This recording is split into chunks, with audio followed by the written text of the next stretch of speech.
প্রিয় ভাইরা আমার, আসমান জমিনের মধ্যে বিপদ আপদ প্রশ্ন একটা জাগে, কি জানেন? যে আমরা নামাজ পড়ছি, রোজা করছি, হজ করছি, যাকাত দিচ্ছি, আল্লাহ কি আর কোনো মানুষ পায় না? আমাদেরকেই কেন বিপদ আপদ দেয়? আমাদেরকেই কেন দুর্ভিক্ষ দেয়? আমাদেরকেই কেন এত কষ্ট দেয়? এরকম অনেক কথা বলেন। দেখেন, এগুলো ঈমানের সাথে সাংঘর্ষিক কথা। তবে একটা কথা আপনাকে মাথায় রাখতে হবে, আল্লাহ যাকে যত বেশি ভালোবাসেন তাকে তত বেশি বিপদ আপদ দেন। সুবহানাল্লাহ বলেন। আচ্ছা, আপনার আমার চাইতে আল্লাহর নবী, বিশ্ব নবীকে আল্লাহ তাআলা বেশি ভালোবেসেছেন না কম? বেশি। সন্দেহ আছে কোনো? কোনো সন্দেহ নাই। তো নবীজিকে কেন তাইফে রক্তাক্ত করলেন?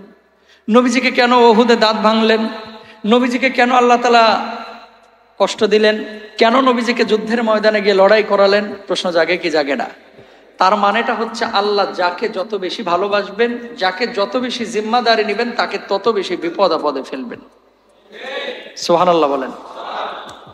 আমার কথা না, দেখেন কি বলছেন আল্লাহ সুবহানাহু ওয়া তাআলা। রব্বুল আলামিন বলছেন সূরা আনকাবুত 2 এবং 3 নম্বর আয়াত, আহাসিবান নাসু আইয়ুতরাকু আইয়াকুলু আমান্না ওয়া হুম লা ইফতানুন ওয়ালাকাদ ফাতান্নাল্লাযীনা মিন ক্বাবলিহিম ফালায়ালামান্নাল্লাহুল্লাযীনা সাদাকু ওয়ালায়ালামান্নাল কাযিবিন।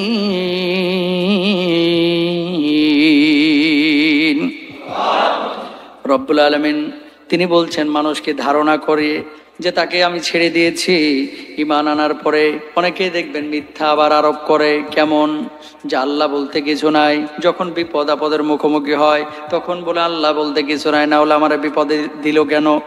আল্লাহ রাব্বুল আলামিন বলছেন, ওয়ালাকাদ ফাতান্নাল্লাযীনা মিন ক্বাবলিহিম ফালায়ালামান্নাল্লাহুল্লাযীনা সাদাকু। আমি ওই মানুষগুলোকে পরীক্ষা করেছি আগেও, কে সত্যবাদী আর কে মিথ্যাবাদী, বিপদে কে ধৈর্য ধারণ করে, মুসিবতে কে ধৈর্য ধারণ করে, আর কে সত্যিকার অর্থেই সত্যবাদী, কে মিথ্যাবাদী, আমি যাচাই বাছাই করার জন্য আল্লাহ রব্বুল আলামিন আমি পরীক্ষা করে থাকি। বলুন সুবহানাল্লাহ।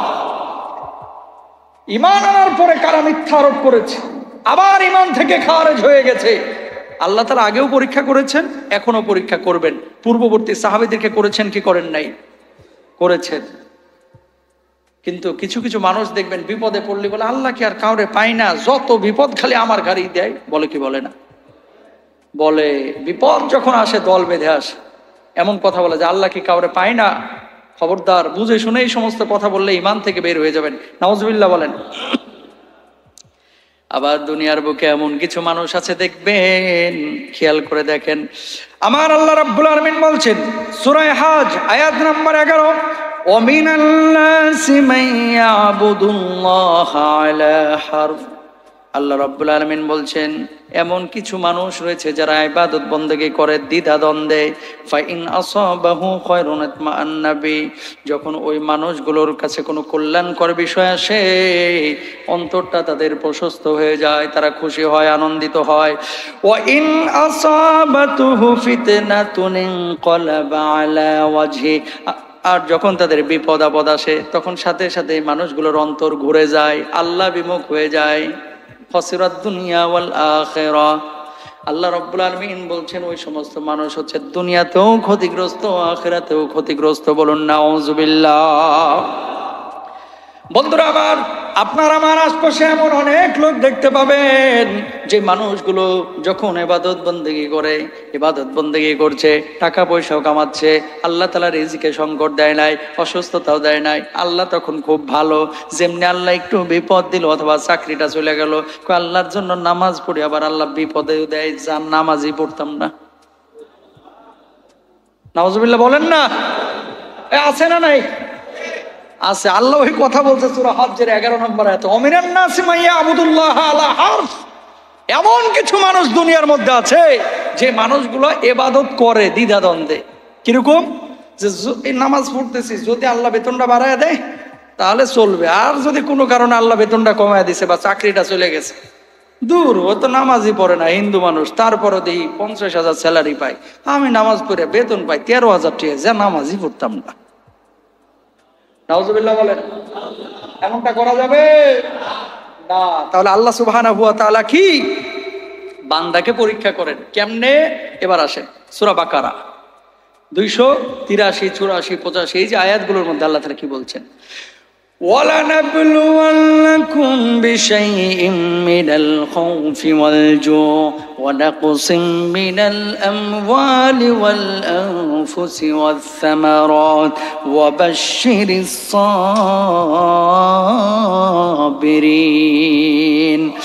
আল্লাহ রাব্বুল আলামিন বলছেন, ও বান্দা, আমি তোমাকে অবশ্যই অবশ্যই পরীক্ষা করব তোমাদেরকে বিশাইইম মিনাল খাউফি, এমন জিনিস দিয়ে যার মধ্যে থাকবে ভয়, বিশাইইম মিনাল খাউফি ওয়াল জুই, যার মধ্যে থাকবে ক্ষুধার যন্ত্রণা, ফসল ফলাদি নষ্ট করেন, প্রাণের বিনাশ। ওই মানুষগুলো, যেই মানুষগুলো এই বিপদের মুহূর্তে পড়ে আল্লাহর উপরে তাওয়াক্কুল করবে, নির্ভরশীল হবে, আল্লাহর প্রতি ধৈর্য ধারণ করবে, আল্লাহ তাআলা বলছেন ওয়াবাশশিরিস সাবিরিন, তাদেরকে আপনি সুসংবাদ দিয়ে দিন, জান্নাতের সুসংবাদ। এই ধৈর্যশীলগুলোর সঙ্গে আল্লাহ রব্বুল আলামিন আছেন, কিয়ামতের ময়দানে তাদেরকে জান্নাতের ফয়সালা করে দিবেন। তাহলে দেখেন আল্লাহ তাআলা পরীক্ষা করার জন্য বান্দাকে কি দেন? বিপদ আপদ দেন। 1 নাম্বার হচ্ছে বিপদ আপদ দেন পরীক্ষা করার জন্য। 2 নাম্বার বিপদ আপদ আল্লাহ রাব্বুল আলামিন কি জন্য দেন? খেয়াল করেন সূরা সাজদা আয়াত নাম্বার 21, আয়াত নাম্বার কত? 21 কি বলছেন আল্লাহ তাআলা? ওয়ালানুযীকান্নাহুম মিনাল আযাবিল আদনা দুনাল আযাবিল আকবারি লাআল্লাহুম ইয়ারজিউন। আল্লাহ রাব্বুল আলামিন বলছেন, ও বান্দা, আমি তাদেরকে আযাব দেব, শাস্তি দেব। কেন দেব? যাতে করে এই মৃদু শাস্তি কম আযাব তাদেরকে ভোগ করাইতে পারে, আর কিয়ামতের বড় আযাব থেকে আমি আল্লাহ রাব্বুল আলামিন আমার ওই গোলামদেরকে বাঁচিয়ে দিতে পারি। আল্লাহ তাআলা ভালো করছে না খারাপ? আরো আস্তে কোন। কিয়ামতে বড় শাস্তি থেকে বাঁচানোর জন্য আল্লাহ তাআলা দুনিয়াতে এরকম দুর্ভিক্ষ ছোটখাটো শাস্তি দিয়া মানুষকে কি করেন? বাঁচায়া দেন, যাতে করে কবরে ঢোকার সঙ্গে সঙ্গে আল্লাহ তাআলা তার জান্নাতের ফয়সালা করে দিতে পারে। তাহলে লাভ না ক্ষতি? আর আপনারা কান্না করেন, আপনারা বলেন যে আল্লাহ আপনি কি আমারে ছাড়া আর কাউরে পাইলেন না, এরকম বলেন। এরকম বলবেন না। সাহাবীরা বিপদ আপদ আসলে খুশি হইতো যে আমার গুনাহ ঝরছে, বলুন সুবহানাল্লাহ। অনেকে এমন কথা বলে যে আল্লাহ আপনি কি আমার ছাড়া আর কারো পান না, এমনটা বলবেন না।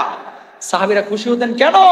যে আল্লাহ আপনি আমরা যে বিপদ আপদ দিয়েছেন, আল্লাহ এই বিপদ আপদে আপনি আমাদের সবর করার, ধৈর্য ধারণ করার তৌফিক দান করেন। কারণ সাহাবীরা জানতেন এই জিনিসগুলো, যে আল্লাহ পরীক্ষা করছেন, আল্লাহ আমার সঙ্গে আছেন, আর আল্লাহ তাআলা আমাকে নিশ্চয়ই জান্নাতের ফয়সালা করবেন। তারা খুশি হতেন, আমরা বেজার হব না।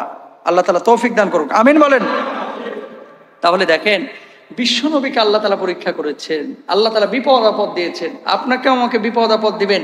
বিপদে কখনো হতাশ হবেন না। এই জন্য আল্লাহ তাআলা যারে যত ভালোবাসেন তারে তত বেশি বিপদ আপদ দেন। কয়লা চিনেন? সোনা দেখছেন না? সোনা, স্বর্ণ যত পোড়াবেন তত খাঁটি হয়, তাই না? শুনছেন না এগুলো? যে সোনা পোড়াইলে কি হয়? খাঁটি হয়। তো মুমিনকে আল্লাহ তাআলা বিপদ আপদ দিতে দিতে দিতে দিতে মুমিন যখন তার স্তরে চলে যায়, ওই জায়গা মতো পৌঁছে দেয়, আল্লাহ তাআলা দুনিয়াতে থাকতেই মুমিনের জন্য জান্নাতের ফয়সালা করে দেন। 2 নাম্বার। 3 নাম্বার হচ্ছে আল্লাহ তাআলা এই বিপদ আপদ দেন হচ্ছে গজব স্বরূপ। কি স্বরূপ? পিটানোর জন্য। কিসের জন্য? পিটানোর জন্য। অনেক মুসলমান বলে যে হুজুর ওই যে যারা নামাজ পড়ে না, রোজা করে না, এরা তো ভালোই আছে, কত বড় বড় দেশে তারা সেটেল, তাদের আধুনিক সুযোগ সুবিধা, আমাদের কই? আপনার আধুনিক সুযোগ সুবিধা কয়দিন ভোগ করবেন? 60 বছর, 70 বছর, এরপরে তো আর না। কিন্তু মুমিনের আধুনিক সুযোগ সুবিধা একেবারে এমন সময় যার শুরু আছে শেষ নাই। সুবহানাল্লাহ বলেন। তাহলে আমরা সেই সুযোগ সুবিধা চাই কি চাই না? ইনশাআল্লাহ বলেন। প্রিয় ভাইরা আমার, শুনেন, এই সমস্ত বিষয়গুলো আসলে যদি জানতে হয়, জানার জন্য আপনাকে মানার জন্য যে কাজগুলো করতে হবে, আগে নিজেকে প্রস্তুত করতে হবে। এই সমস্ত জ্ঞানগুলো আপনার ভিতরে আসতে হবে। যদি আসে তাহলে আপনি কি হবেন? আপনি এগুলো বুঝতে পারবেন। যদি না আসে, এগুলো আসলে ওয়াজ করে শেখানোর বিষয় না, ইমানের এগুলো বিষয়। ইমানের জ্বর হয়েছে, ওষুধ খেয়ে বলছে বাস কি অভিজ্ঞ ডাক্তার গো, এই ওষুধগুলো না দিলে আমি সুস্থই হইতাম না। ডাক্তারের ফুল ক্রেডিট দিয়ে দেয়, ডাক্তার মাধ্যম, ভালো করেন কে? আল্লাহ। এগুলো আকীদার বিষয়, এগুলো শিখেন, বুঝেন। বিপদ আপদে হতাশ হবেন না। যখন জ্বর হবে, অসুস্থতা আসবে, এগুলো থেকে সুস্থতা একসময় আল্লাহ তাআলা দিবেন, কিন্তু আপনাকে সে পর্যন্ত অপেক্ষা করতে হবে ইনশাআল্লাহ।